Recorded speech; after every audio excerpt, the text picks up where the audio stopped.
أعوذ بالله من الشيطان الرجيم. بسم الله الرحمن الرحيم. يا بني إسرائيل اذكروا نعمتي التي أنعمت عليكم وأني فضلتكم على العالمين. واتقوا يوما لا تجزي نفس عن نفس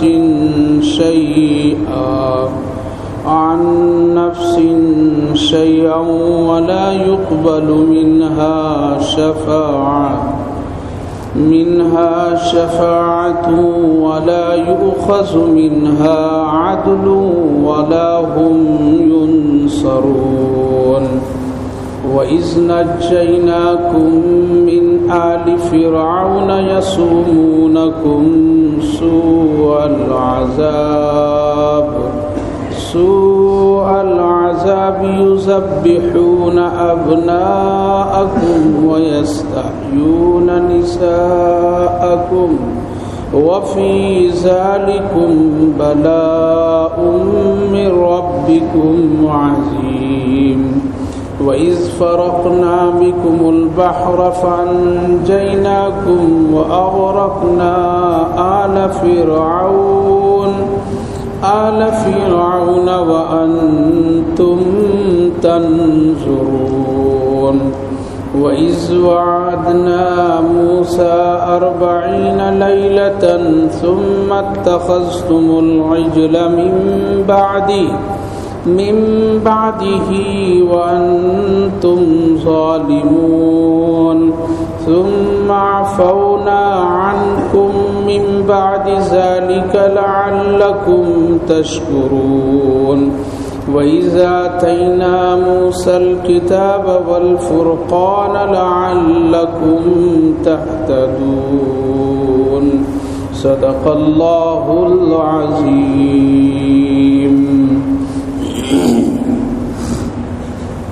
یا بنی اسرائیل اذکروا نعمتی التی انعمت علیکم. اے یعقوب کی اولادو، یاد کرو میری ان نعمتوں کو جو میں نے تم پر کی ہے.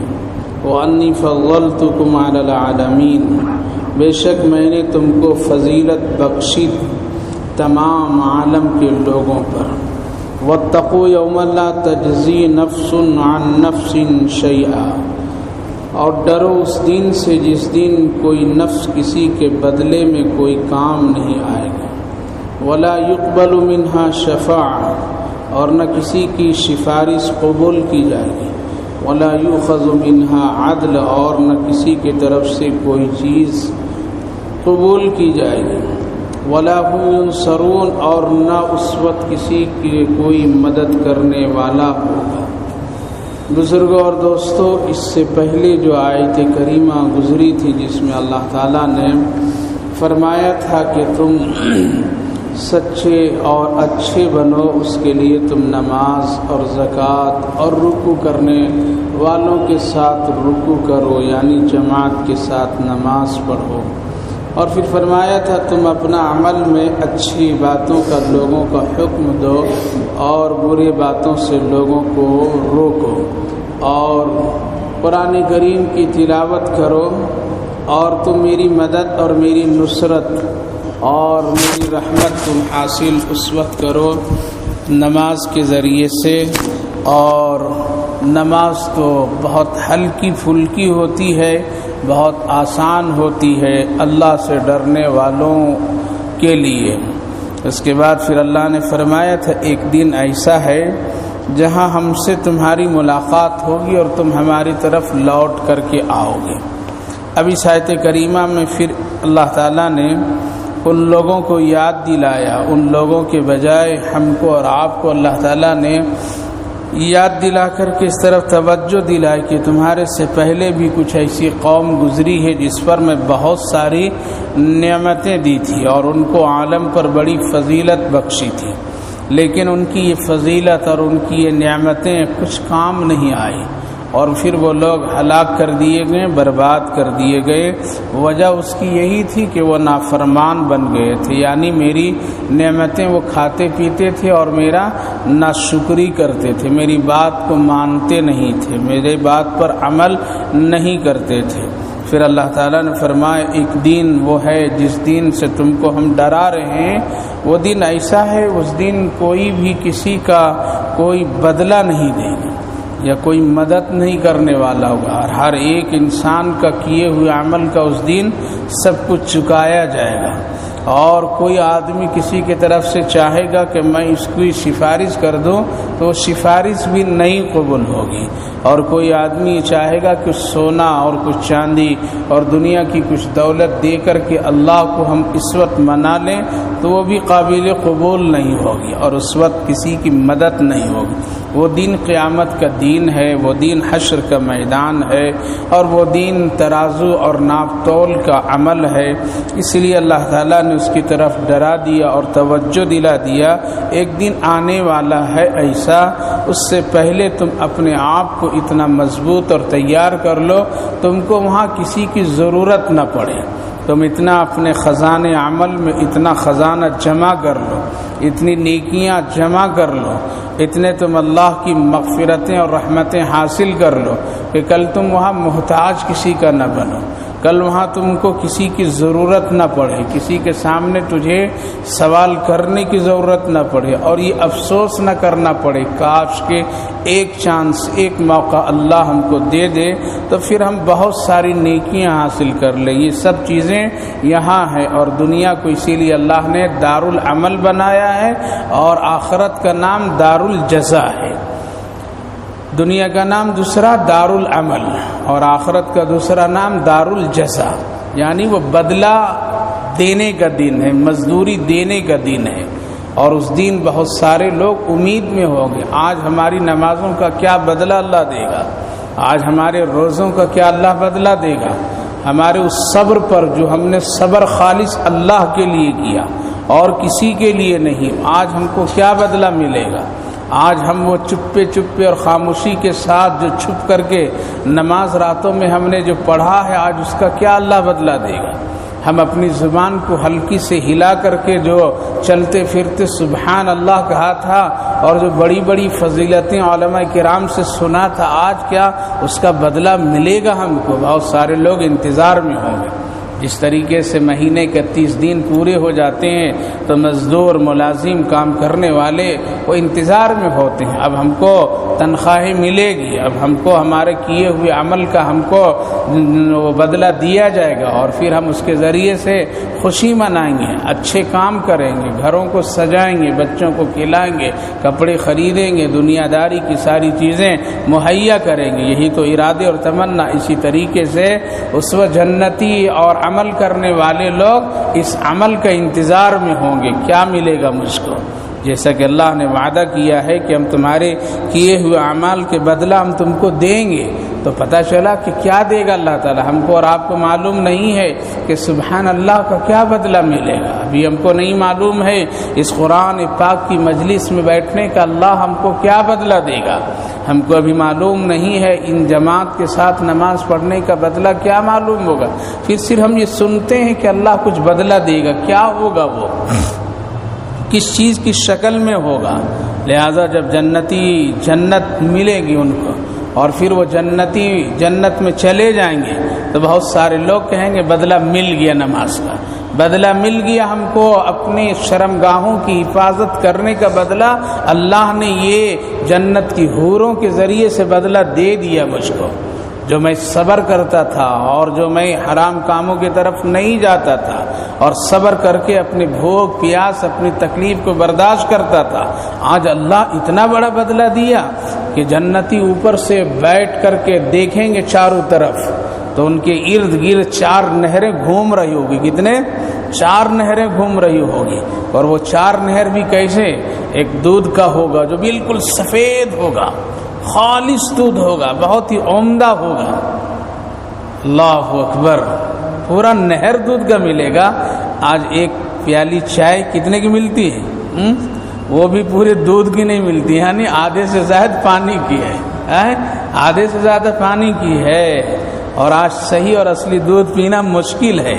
کل قیامت کے دن جب آدمی جنت میں چلا جائے گا تو اوپر سے اس کے لیے بہت خوبصورت ایک قلعہ بنایا جائے گا اور ایک محل بنایا جائے گا، جو تفریح کے لیے اوپر جا کر کے وہ دیکھے گا تو اس کے ارد گرد جنت کی وہ نہریں گھوم رہی ہوگی، بڑا خوشنما منظر ہوگا، اور سفید جب دودھ کا دیکھے گا نہر تو جنتی بالکل مست ہو جائے گا۔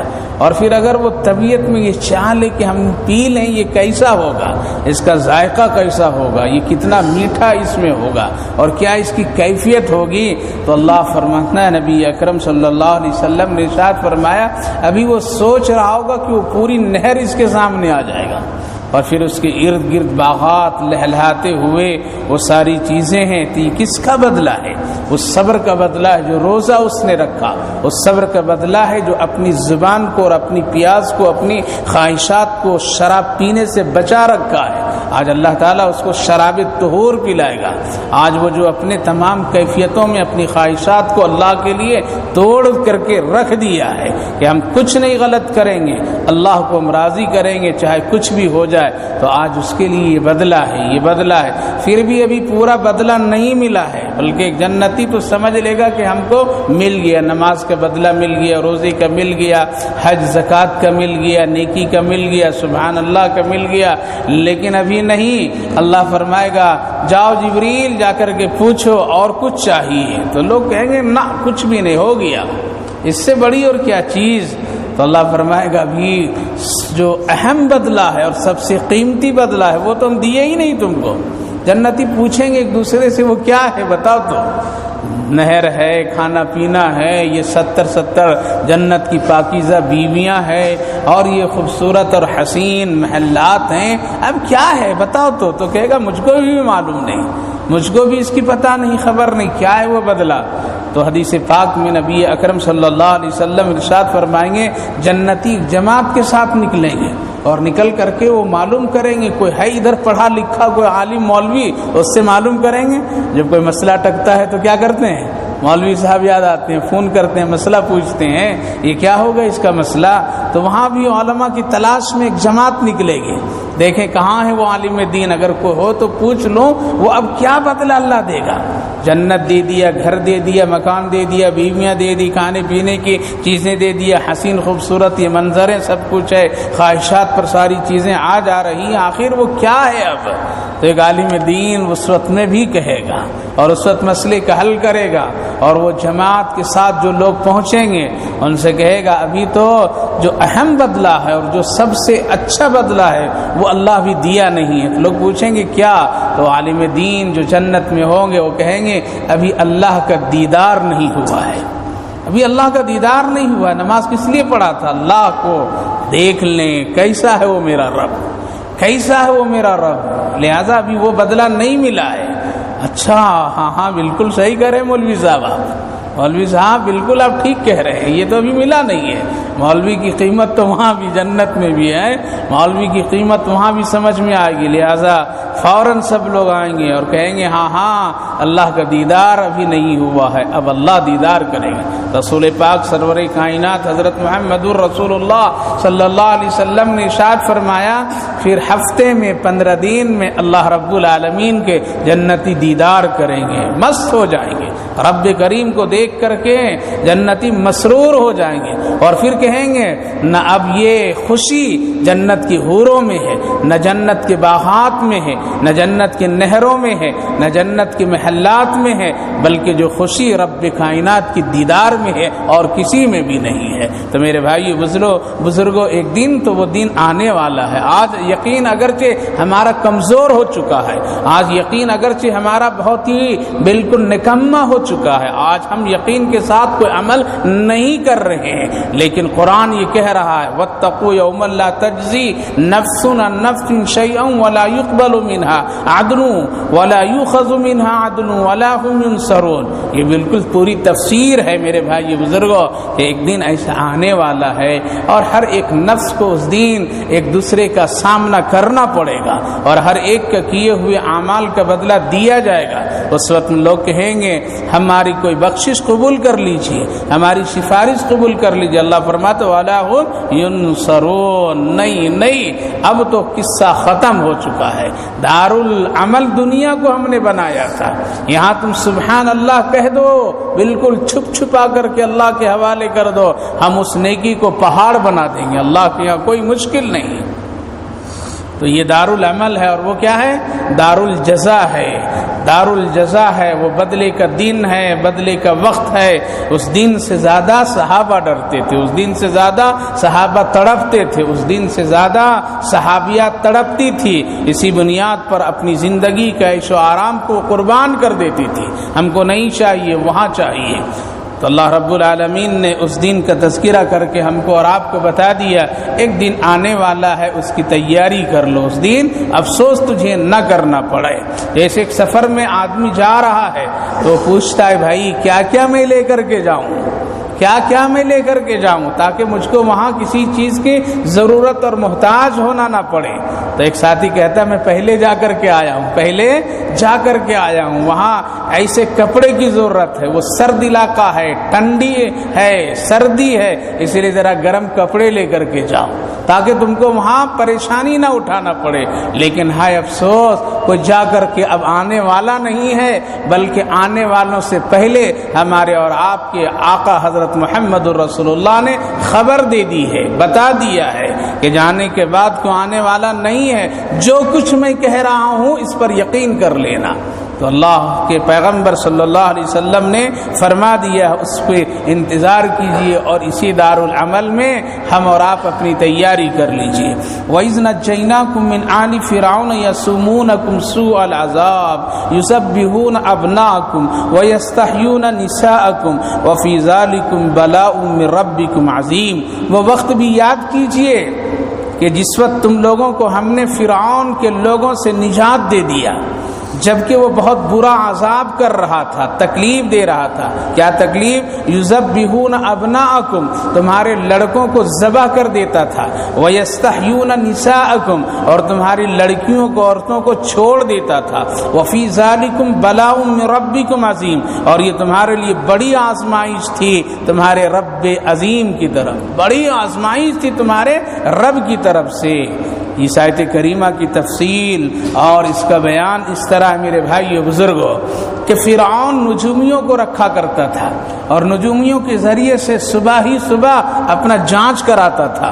آج میرا دن کیسے گزرے گا, آج میری رات کیسے گزرے گی, آج میرا مہینہ اور ہفتہ کیسے گزرے گا.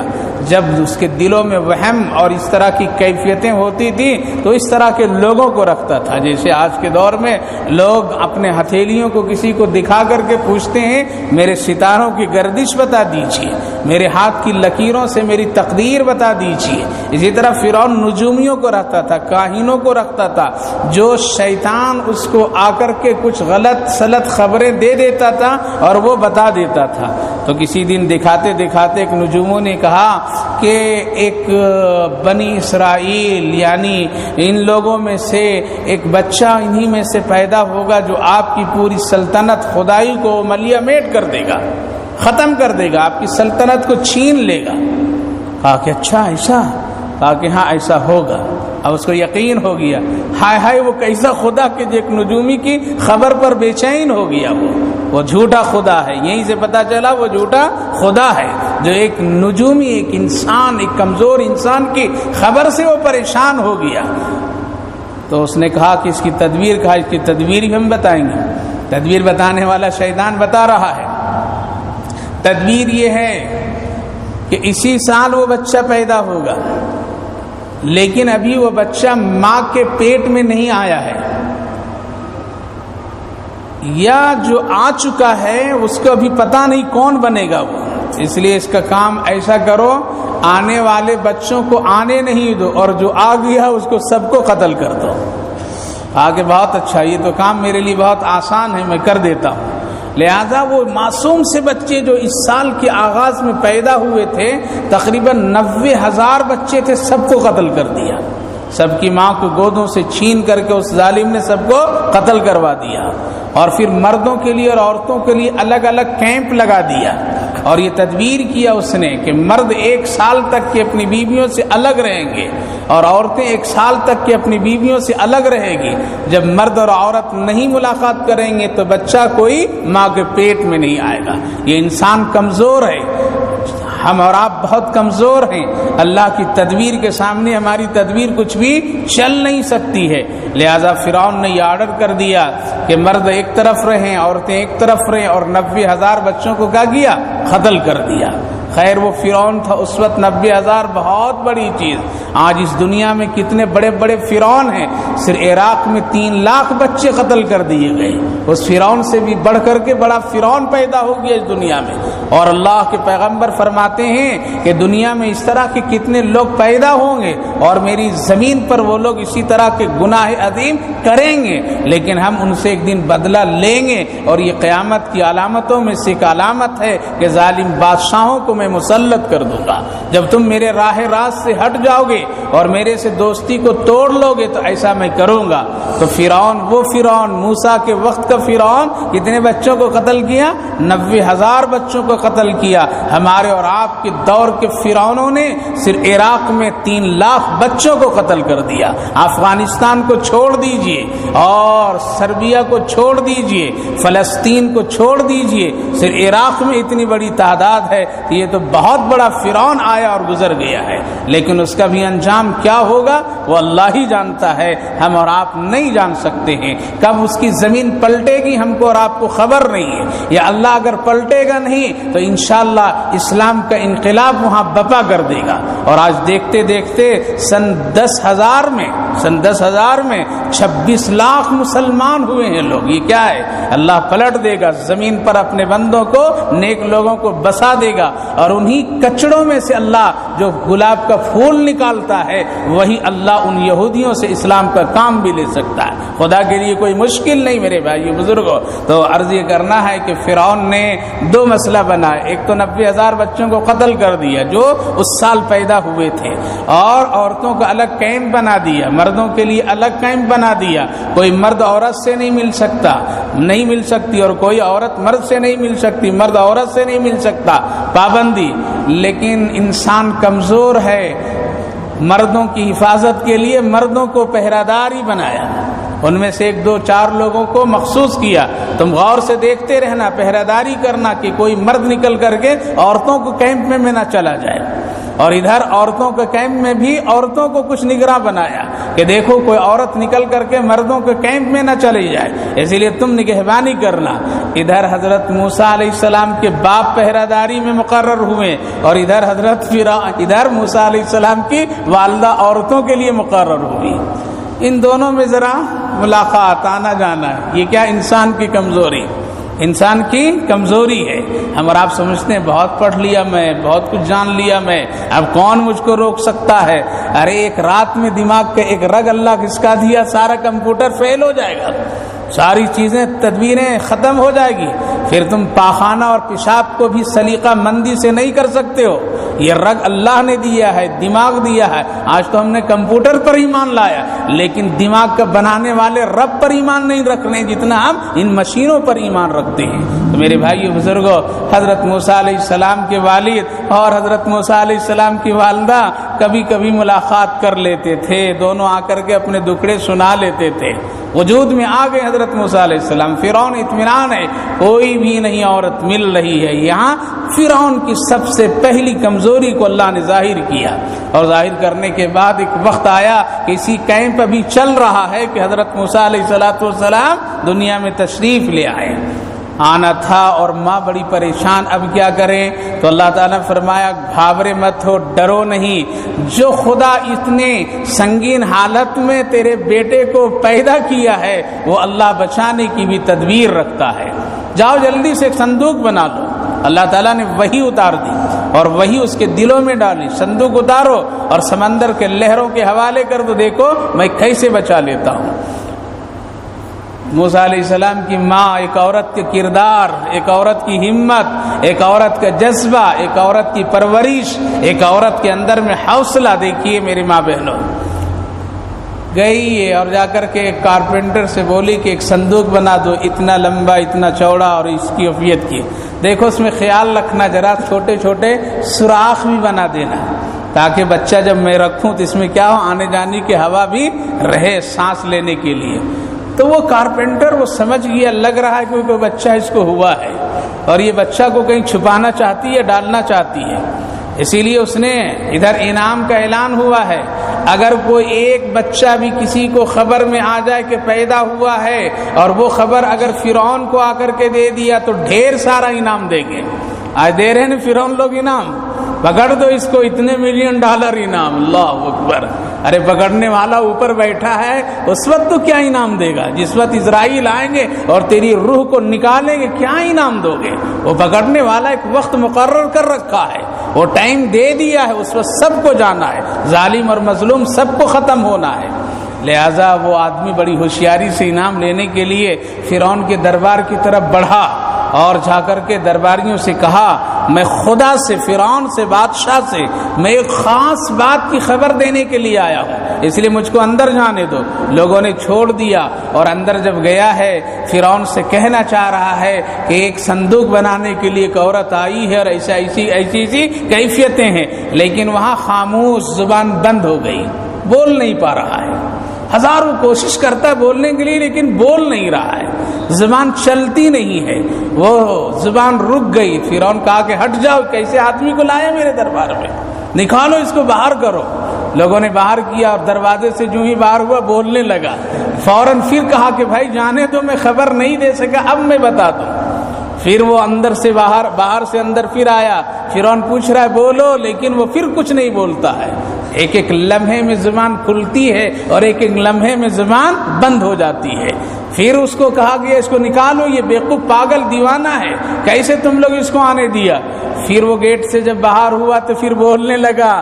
دل میں خیال آیا کہ ہم بتا دیں، لہذا کہا کہ بھائی بھول گیا تھا اسی لیے جا رہا ہوں، پھر بتا کر کے آتا ہوں. ایک چانس تیسری مرتبہ پھر دیا گیا اور پھر فرعون کے سامنے کھڑا ہوا. فرعون کہتا ہے بولو، کیا بولتا ہے، لیکن اب وہ نہیں بول پا رہا ہے. فرعون کہا جلادو کہاں ہے، اس کو فوراً پکڑ کر کے قتل کرو. وہ بھاگا جلدی سے. اب زبان بولتی ہے اور دل کہتا ہے کہ ہاں ہے فرعون نہیں، کوئی ہے رب کائنات جو اس بچے کے مالک میری زبان پر پابندی لگا رہا ہے.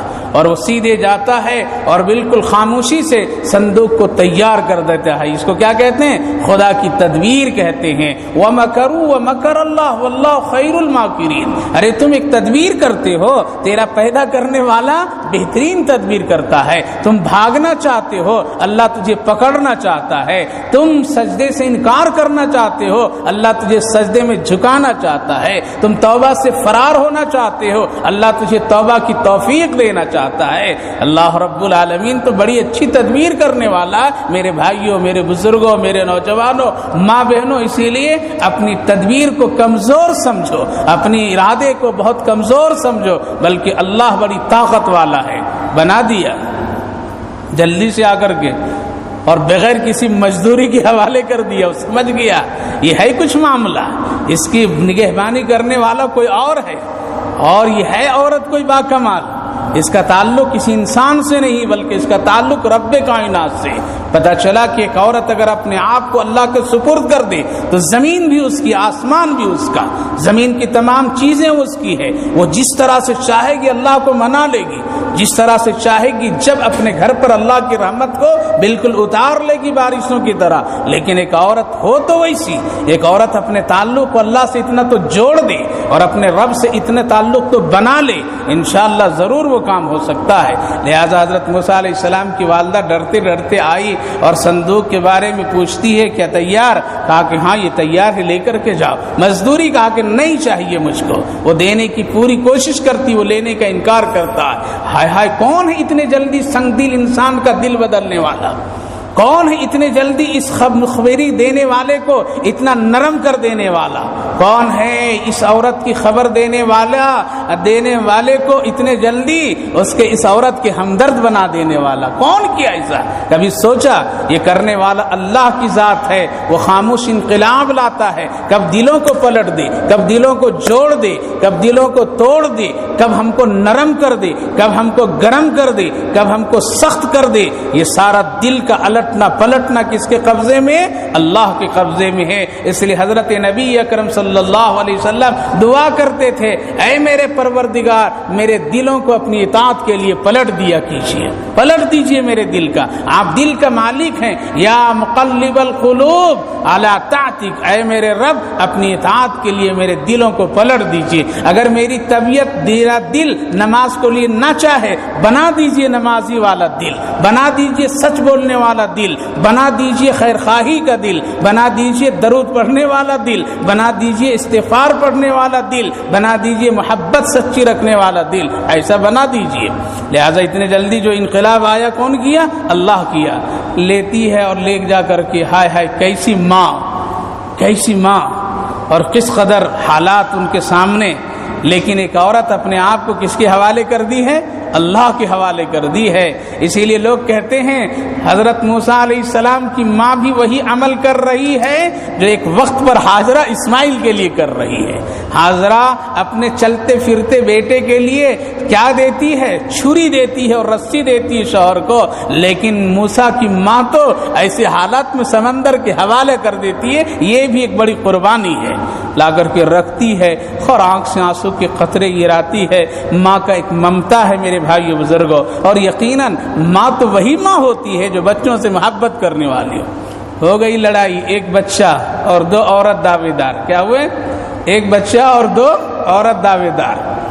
دونوں عورت کہتی یہ بچہ میرا، کوئی تو پیشانی پر تو لکھا ہوا نہیں ہے کہ یہ بچہ فلاں عورت کی فلاں معصوم سا بچہ ہے۔ پریشانی بہت بڑھ گئی، جھگڑے تکرار کی نوبت آ گئی۔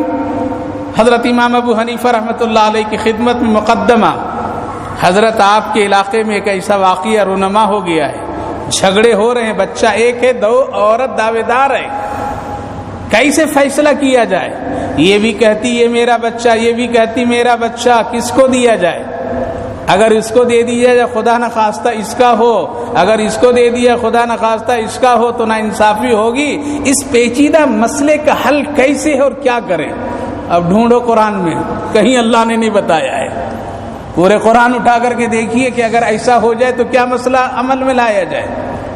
جو لوگ کہتے ہیں نہیں قرآن سے سب حل ہو جائے گا، تو اب بتاؤ قرآن میں نہیں ہے ایسا مسئلہ، کہیں اللہ رب العالمین نے ایسا کوئی مسئلہ واضح طور پر نہیں بیان فرمایا ہے۔ حدیث پاک اٹھا کر کے دیکھو تو وہاں بھی ایسا کوئی واقعہ رونما نہیں ہوا ہے۔ یہاں تک کہ نبی اکرم صلی اللہ علیہ وسلم نے ارشاد فرمائے ہیں کہ ہاں کچھ پہچان ہوتی ہے، کچھ ماں کی شکلیں کسی کی ہوتی، کسی باپ کی شکل ہوتی ہے، کسی کچھ ہوتی ہے، کسی انگلیوں کے باپ سے ملتا ہے، کوئی پیر مل جاتے ہیں، کوئی ہاتھ کی آنکھیں، کچھ نہ کچھ ملتی ہے، ان علامتوں سے پہچان کر کے فیصلہ کر دو۔ لیکن یہاں اگر وہ بھی سب کچھ علامتیں نہیں ہو تو فیصلہ کیسے کریں گے؟ قربان جائیے وہ حضرت امام ابو حنیفہ رحمۃ اللہ علیہ جزائے خیر دے، اللہ تعالیٰ نے امت کے بڑے بڑے الجھے ہوئے مسئلے کو حل کر دیا۔ میرے بھائی بزرگوں، میری ماں بہنوں، عجیب و غریب اللہ نے ان کو ذہانت اور علم اور فقاہت عطا کیا تھا۔ اللہ تعالیٰ کہا کہ پریشان ہونے کی کوئی بات نہیں، بس چٹکیوں میں مسئلے کا حل ہے۔ کہا کہ ہاں چٹکیوں میں حل ہے، اتنا الجھا ہوا مسئلہ ہے، دونوں خاندان اور دونوں طرف کے لوگ جڑے ہوئے ہیں۔ کہا کہ بہت آسان ہے، کہا کہ میں فیصلہ کر دیتا ہوں، اس پر عمل کرو۔ کہا کہ بچے کو لاؤ اور قتل کرو بچے کو۔ کہا کہ یہ کیسا فیصلہ بھائی، یہ کیسا فیصلہ کہ ان دونوں عورتوں کے سامنے اس بچے کو اٹھاؤ اور یہ کہو کہ ہم اس بچے کو قتل کر دیں گے، بس اصلی ماں کا پتہ چل جائے گا، اس وقت تم اس کے حوالے کر دینا۔ کہا کہ کیسے؟ کہا کہ جو اصلی ماں ہوگی نے وہ کیا کرے گی؟ کبھی قتل نہیں ہونے دے گی بچے کو، کبھی قتل نہیں ہونے دے گی، اور جو نقلی ماں ہوگی وہ کہے گی جاؤ، جا رہا ہے تو اس کا بچہ جا رہا ہے۔ یہ ہے فیصلہ، یہ ہے دوراندیشی۔ حضرت امام ابو حنیفہ رحمۃ اللہ علیہ نے کہا بچے کو اٹھاؤ، تلوار لاؤ، اس کو قتل کر دو، اور ان دونوں کو بتاؤ کہ اب تم لوگ اگر نہیں مانتی ہے، صلح نہیں کرتی ہے، تو تیرے بچے کو ہم قتل کر دیں۔ حقیقی جو ماں تھی وہ کہنے لگی نہیں قتل کیجئے بلکہ اسی کو دے دیجئے، اس لیے کم سے کم میرا بچہ تو زندہ رہے گا، چاہے کسی کے پاس بھی زندہ رہے۔ یہ ہے ماں کا ممتا۔ یہ کیا ہے؟ یہ ہے ماں کا ممتا۔ وہ ماں صبر کرتی ہے، اگر میرے پاس نہیں تو میرا بچہ تو زندہ رہے گا، لیکن میری آنکھوں کے سامنے اس کا خون نہ بہے۔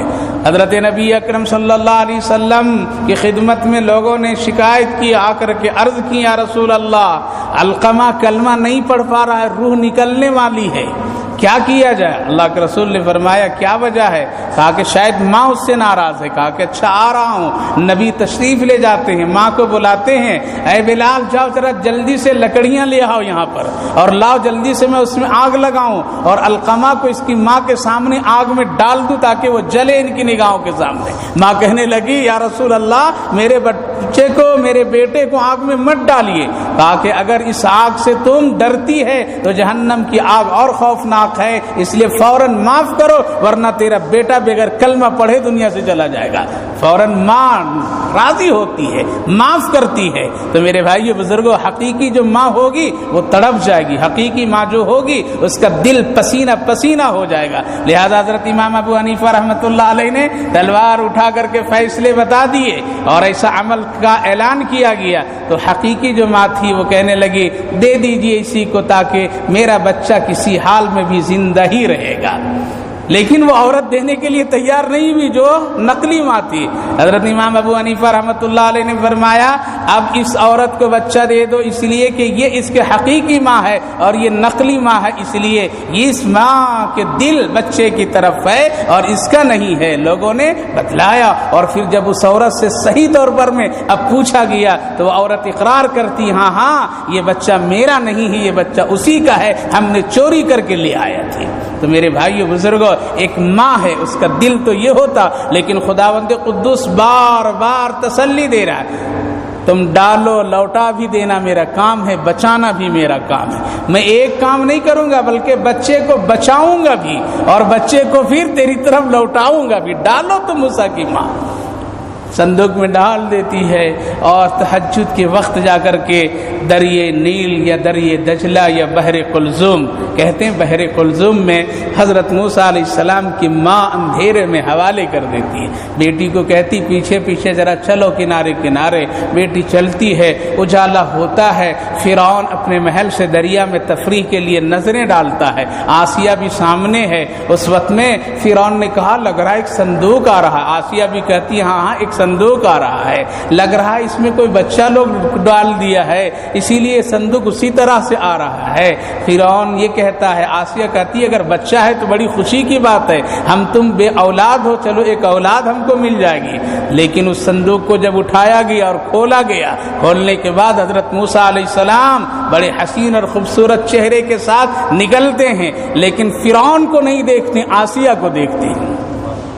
کس کو دیکھتے ہیں؟ آسیہ کو دیکھتے ہیں، فرعون کو نہیں دیکھے۔ تو فرعون سمجھ گیا اے آسیہ، لگ رہا ہے یہی بچہ ہماری خدائی کو ختم کر دے گا۔ ارے 90,000 بچوں کو قتل کرنے کے بعد، مرد اور عورت کو الگ کرنے کے بعد، یہ بچہ آخر آیا کہاں سے، کس کا ہے؟ لیکن دل اور علم کمزور ہے انسان کا۔ آسیہ کہا کہ کیا یہ بچہ کرے گا، ہم پرورش کریں گے، اپنا بیٹا بنائیں گے، آپ کا خیر خواہ بنے گا، آپ کا ہمدرد بنے گا، آپ کا ساتھی بنے گا، آپ کا ہاتھ پکڑنے والا بنے گا، یہ کچھ نہیں کرے گا۔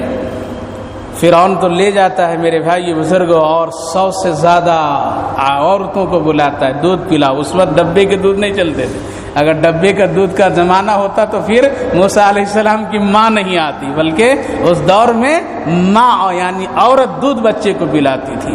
ہر عورت آتی ہے لیکن حضرت موسیٰ کسی کو منہ نہیں لگاتے۔ موسیٰ کی بہن بھی سامنے ہے، وہ کیا کہتی ہے؟ ایک عورت ہے، لگ رہا ہے کہ اس کا دودھ یہ بچہ پی لے گا، اگر آپ کہیں تو میں اس کو بلا کر کے لے آؤں۔ تو فوراً آسیہ اور فرعون نے جا جلدی سے بلا لاؤ. گئی امی. قرآن کریم 20ویں جز میں جو نقل کیا اللہ تعالیٰ پورے یہ قصے کو میرے بھائیو بزرگوں عجیب و غریب انداز ہے. گئی اور جلدی بولا امی چلو جلدی چلو جلدی چلو, بھائی آ گئے ہیں فرعون کے ہاتھ میں. ماں اور ڈر گئی. فرعون کہا کہ اللہ اکبر. ماں ڈرو نہیں, بچہ بالکل ٹھیک ہے, بڑے بھائی خوش ہیں اور ہنس رہے ہیں, سب کو دیکھ رہے ہیں, پہچان رہے ہیں, چلیے جلدی. آتی ہے اور موسیٰ علیہ السلام اپنی ماں کی طرف ایک نظر ڈالتی ہیں اور بالکل بغیر کسی تڑپ کے ماں کی طرف آ جاتے ہیں اور دودھ پینا شروع کر دیتے ہیں. فرعون اب کہتا ہے اس کو پلاؤ, مزدوری اور خرچ ہم ہی دیں گے. ہائے ہائے اللہ اکبر. ایک موسیٰ کی پرورش فرعون کرتا ہے تو اللہ تعالیٰ کیسا اس کو نبی بنا دیتا ہے, اور ایک آدمی کی پرورش حضرت جبریل غار میں آ کر کے دودھ پلا کر کے جاتے ہیں, وہ سامری بت پرست بن جاتا ہے. خدا کا عجیب و غریب نظام ہے. دودھ پیتے تھے اور فرعون بھی کبھی کبھی بچے کی محبت میں اٹھاتا تھا اور کبھی اس کو بوسہ دینا چاہتا تھا اور منہ لگانا چاہتا تھا تو حضرت موسیٰ علیہ السلام تھپڑ مار دیتے تھے. اس کی داڑھیوں میں موتی جڑی ہوئی تھی, چمکتی ہوئی داڑھی تھی, اس کو پکڑ کر کے گھسیٹ دیتے تھے. تو اس وقت فرعون کہتا تھا لگ رہا ہے آسیہ یہی میری خدائی کو غارت کر دے گا, یہی ہے میرا دشمن. تو آسیہ کہتی تھے نہ, بچوں کی فطرت ہے مارنا, بچوں کی فطرت ہے کھینچنا. لیکن بار بار جب ایسا ہوتا تھا تو پھر وہ سمجھ گیا لگ رہا ہے کچھ گڑبڑ ہے, کچھ کھٹائی ہے اس میں, دال میں کچھ کالا پن ہے. لہذا آسیہ کو اللہ اسی وقت ایمان کی توفیق کا دروازہ کھول دیا تھا اور اسی وقت کہتی میں ایمان لا چکی تھی لیکن ظاہر نہیں کر سکی. جس وقت ایک دریائے کلزم میں, بحر کلزم میں, ایک خوفناک پانی کے منظر میں ایک صندوق پانی پر تیرتا ہوا ہے اور اس میں ایک زندہ بچہ خوبصورت نظر آئے, اسی وقت میں یقین کر لی فرعون جھوٹا ہے اپنی خدائی میں, ہے کوئی خدا جو اس بچے کو زندہ پانی سے نکال کر کے میری گود میں لایا ہے. اسی وقت ایمان لائی تھی لیکن وہ چھپا کر کے رکھی. لہذا اس کے لیے پھر انتظام کیا کہ نہ ایسا نہیں کیجیے, قتل مت کیجیے اس بچے کو. بچوں کی عادت ہے وہ آگ پانی میں فرق نہیں کر پاتے ہیں, وہ اچھے برے میں فرق نہیں کرتے ہیں. کہا کہ پھر مجھ کو کچھ کر کے دکھاؤ. کہا کہ دیکھیے میں ایک کھانے کی تشتری رکھتا ہوں, دودھ کی تشتری رکھتا ہوں اور آگ کی بھی تشتری رکھتا ہوں, بچہ اس میں فرق نہیں کر سکے گا. فرعون کہا اگر یہ بچہ آگ ہاتھ میں لے لیا تو سمجھوں گا کہ یہ مجھ کو مارتا ہے تو ٹھیک مارتا ہے, اور اگر یہ دودھ کی طرف چلا گیا, فروٹ کی طرف چلا گیا تو میں سمجھوں گا کہ یہ جو مار رہا ہے دشمنی میں مار رہا ہے. کہا کہ کر کے دیکھ لیجئے. 2 تشتریاں رکھی گئی میرے بھائیو بزرگوں. حضرت موسیٰ کو دور بیٹھا کر کے چھوڑ دیا گیا اور جیسے بچے زمین پر کھسکتے ہوئے چلے آ رہے تھے اور بچوں کی فطرت ہے کھانے پینے کی چیزوں کی طرف لپکنا, ادھر بڑھ رہے تھے. لیکن حضرت جبریل آئے اور رخ کو موڑ دیا اور آگ کی طرف لے گئے اور آگ کا انگارہ حضرت موسیٰ علیہ السلام کے ہاتھ میں دے دیے. آگ لے کر کے اپنے منہ میں رکھ لیے. فرعون اپنی آنکھوں سے دیکھا اور خود جلدی سے آگ اس کے ہاتھ سے ہٹایا اور کہا آسیہ بالکل تیرا کہنا صحیح ہے, بچے میں اچھے برے کا فرق نہیں ہے, اس لیے مارتا ہے, اس کے مار مجھ کو اچھا اب لگے گا.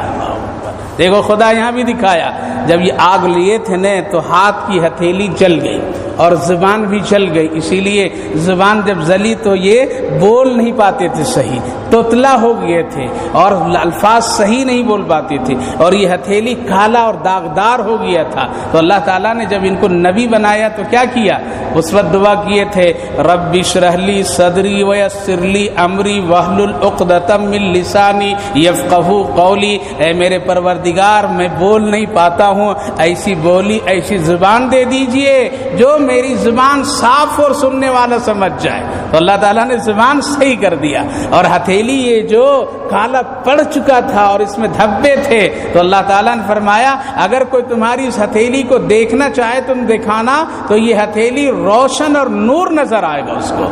اسی لیے اللہ کے پیغمبر سرور کائنات محمد الرسول اللہ صلی اللہ علیہ وسلم نے بھی ارشاد فرمایا اور دوسرے علماء کرام بھی فرماتے ہیں اگر بچہ نہیں بول رہا ہے اپنی عمر تک 2.5 سال 2 سال آتے آتے بچے کی زبان صاف نہیں ہو رہی ہے تو ماں کو چاہیے برابر رب اشرح لی صدری ویسر لی امری واحلل عقدۃ من لسانی یفقہوا قولی, شہادت کی انگلی میں شہد لے کر کے اس میں پھونک دے, دم کر دے اور وہ چٹا دے تو انشاءاللہ وہ بچہ بولنے والا بن جائے گا۔ یہ میرے آقا کی دوا ہے، یہ میرے آقا کی تدبیر ہے، یار یہ قرآن کی آیت ہے۔ لیکن آج یہ سب کچھ بھی نہیں ہوتا ہے۔ اگر کچھ ہو جائے پریشانی تو سیدھے حضرت ایک تعویذ دے دیجئے، بچہ بولنے لگے گا۔ ہے قرآن پورا سراپا آیت کریمہ موجود ہے۔ میری ماں بہنوں، تم نے کبھی پڑھا نہیں، کبھی تم نے سیکھا نہیں، سنا نہیں، تیرے اور میرے بچوں کے علاج اللہ نے کر دیا ہے۔ لہذا شہادت کی انگلی میں جب بار بار چٹائیں گے تو انشاءاللہ کیا ہوگا،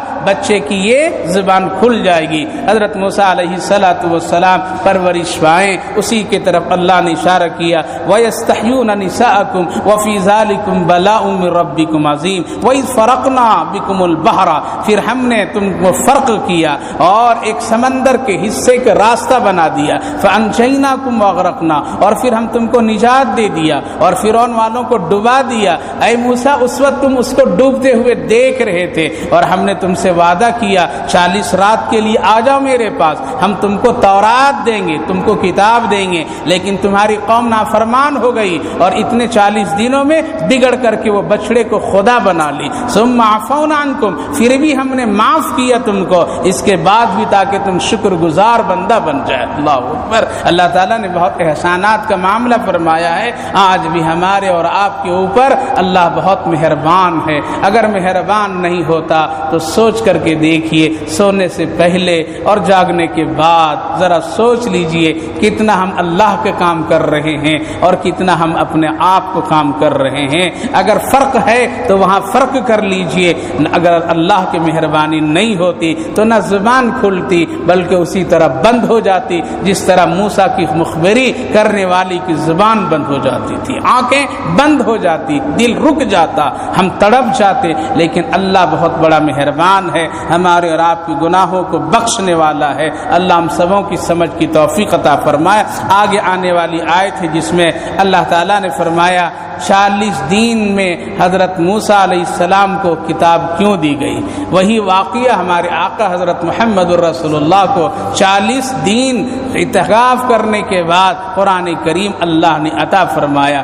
دونوں میں کیا فرق ہے؟ دوسرا مسئلہ، فرعون جب ڈوبنے کا وقت آیا تھا اور حضرت موسیٰ جب دریا کے کنارے کھڑے تھے اور دریا بالکل بھرا پڑا ہوا تھا، اس وقت حضرت موسیٰ انتظار کر رہے تھے اللہ کا حکم ملے گا تو ہم راستہ بنے گا ہمارے لیے اور جائیں گے، لیکن اس وقت تک کہ وہ انتظار کرتے رہے اور قوم کہتی رہی موسیٰ ہم کو وہیں مار دیا ہوتا، اب یہاں لا کر کے تو مارنا چاہتا ہے۔ تڑپ گئے موسیٰ علیہ السلام، کوئی راستہ نظر نہیں آ رہا تھا۔ لیکن ہمارے اور آپ کے آقا حضرت محمد الرسول اللہ کے غلام صحابہ ہیں اور قسطنطنیہ کے لوگوں نے سمندر کے راستے توڑ دیے اور پل توڑ کر کے ختم کر دیے تاکہ غلام محمد ادھر نہیں آ سکیں۔ وہ انتظار نہیں کی اور اپنے گھوڑے کو اس میں ڈال دیے۔ دونوں میں کیا فرق ہے؟ وہاں نبی انتظار کر رہا ہے، یا محمد الرسول اللہ کا غلام انتظار نہیں کرتے۔ اتنا یقین ہے کہ ہم اللہ کے نبی کے غلام ہیں، پانی ہم کو ضائع نہیں کر سکتا ہے،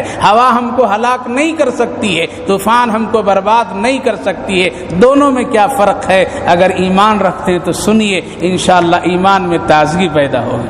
لیکن اگر ایمان بالکل بجھا ہوا ہو، پانی اس میں نہیں ہو، اس میں اندر میں تازگی نہیں ہو تو تازہ کرنے کی ضرورت ہے، پانی ڈالنے کی ضرورت ہے۔ اس لیے میرے بھائی بزرگوں، قرآن کی مجلس بڑی بابرکت ہے۔ اس طرح کے واقعات آپ کو قرآن کی روشنی میں سننے کو جب ملیں گے تو انشاءاللہ قرآن کے ایک الگ اثر ہے، دوسری مجلسوں کے ایک الگ اثر ہے اور اس کی کیفیت الگ ہے، لیکن قرآن براہ راست دل پر اترتا ہے اور اس کا ایک اثر ڈالتا ہے۔ شاید آج نہیں تو مرنے کے وقت بھی اس کا اثر ہو جائے تو ہم اور آپ کامیاب ہو جائیں گے۔ اس لیے سنیے، خود بھی آئیے، دوستوں کو لائیے اور ایک داعیے قرآن بنیے۔ کیا بنیے؟ قرآن کی دعوت دینے والے بنیے، قرآن کی پیغام سنانے والے بنیے۔ اگر کسی کو بھی نہیں سنا سکتے ہو تو کہاں؟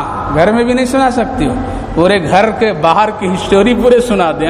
ایک مرتبہ اگر ولیمے سے آ جائے تو 4 دن دسترخوان پہ تذکرہ ہو، بڑی شاندار تھا ماشاءاللہ، کیا بریانی مزے کے مزے تھی، کیا وہاں کے دلہن تھی، کیا دلہا تھا اور کیا لوگ تھے، کیسے کپڑے تھے، کیا زیورات تھے۔ ہمارا بات کرتے ہیں کیا قرآن کی ایک مجلس اپنے گھر میں نہیں بات کر سکتے ہیں؟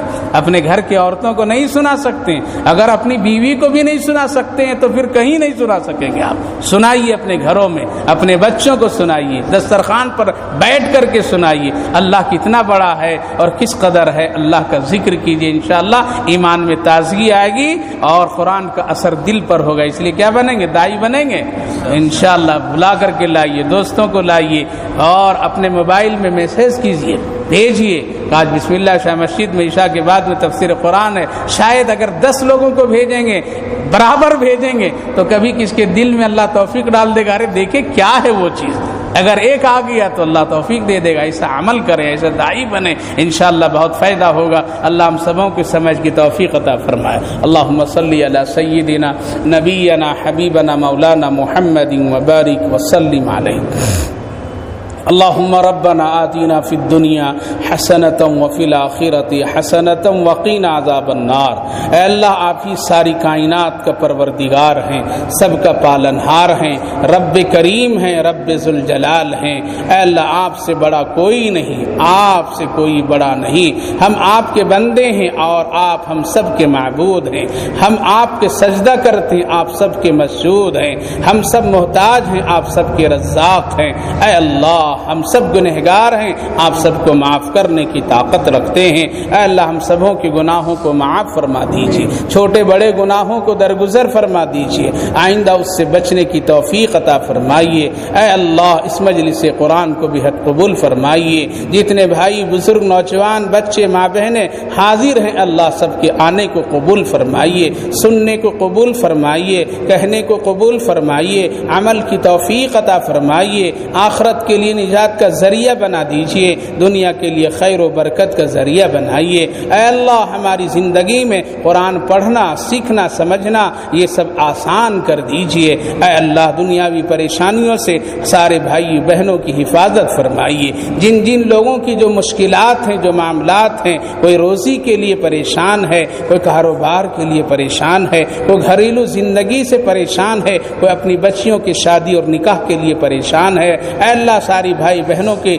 حاجتوں اور ضرورتوں کو پوری فرما دیجئے، سب کے مسئلے کو حل فرما دیجئے۔ یقیناً ہم سب کٹے ہوئے ہیں، اے اللہ دور ہو گئے ہیں، گمراہی کے راستے پر چل رہے ہیں، کوئی پکڑ کر کے لانے والا نہیں ہے، کوئی سمجھانے والا نہیں ہے۔ اے اللہ آپ ہی سمجھا دیجئے، آپ ہی پکڑ کر کے راہ راست پر لا کر کے کھڑا کر دیجئے۔ آپ سے بہتر کوئی نہیں ہے، آپ سے کوئی مشفق بڑا نہیں ہے، کوئی مہربان نہیں ہے۔ اے اللہ ہم سب کی حفاظت فرمائیے، جو بیمار ہیں ان کو شفا عطا فرما دیجئے، صحت مندوں کی صحت کی سلامتی عطا کر دیجئے، جو لوگ دنیا سے جا چکے ہیں اے اللہ ان سب کی مغفرت فرمائیے۔ ہماری اس مختصر سی دعاؤں کو اپنے کرم سے، فضل سے نبی اکرم صلی اللہ علیہ وسلم کے صدقے اور طفیل میں قبول فرمائیے۔ اللہم ربنا تقبل منا انک انت السمیع العلیم وتب علینا انک انت التواب الرحیم وصلی اللہ تعالی علی خیر خلقہ محمد وعلى آلہ واصحابہ اجمعین برحمتک یا ارحم الراحمین والحمد للہ رب العالمین۔